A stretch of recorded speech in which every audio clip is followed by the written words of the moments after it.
സർവത്ര ഗോവിന്ദ നാമസങ്കീർത്തനം ഗോവിന്ദ ഗോവിന്ദ. ഒരിക്കൽ അർജുനൻ കൃഷ്ണനോട് ചോദിക്കുകയാണ്, കൃഷ്ണ, പലരും എന്നോട് ക്രൂരത കാണിക്കുന്നു, പലരും എന്നെ അപമാനിക്കുന്നു. ഇവരെയെല്ലാം ക്ഷമയോടെ നേരിടുന്നത് ബലഹീനതയല്ലേ എന്ന് ചോദിക്കുകയാണ് അർജുനൻ ഭഗവാനോട്. അപ്പോൾ കൃഷ്ണൻ അതിന് മറുപടിയായി അർജുനനോട് പറയുകയാണ്, അർജുന, അപമാനത്തിലും പുകഴ്ത്തലുകളിലും ഒക്കെ തുല്യ മനോഭാവമുള്ള ഒരുവൻ ആരാന്നോ അയാളാണ് യഥാർത്ഥ ജ്ഞാനി.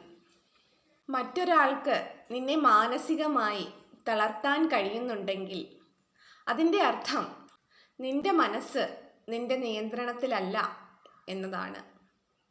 മറ്റൊരുവനോട് പ്രതികാരം ചെയ്യുന്നതിനേക്കാൾ വലിയ കാര്യമാണ് സ്വന്തം മനസ്സിനെ ശക്തനാക്കി വയ്ക്കുക എന്നുള്ളത്, അതായത് ശാന്തമാക്കി വയ്ക്കുക നമ്മുടെ മനസ്സിനെ എന്നുള്ളത്.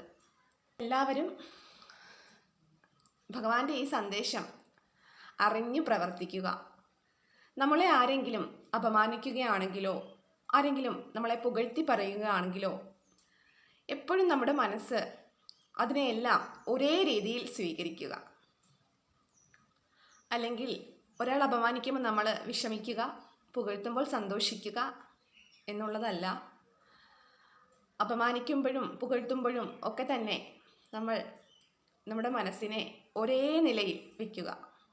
അപ്പോൾ നമുക്ക് ഒരാളുടെ മുന്നിലും ആരുടെ അപമാനത്തിലും നമുക്ക് വിഷമിക്കേണ്ടതോ അല്ലെങ്കിൽ പുകഴ്ത്തലുകളിൽ സന്തോഷിക്കേണ്ടതോ ആയി വരില്ല.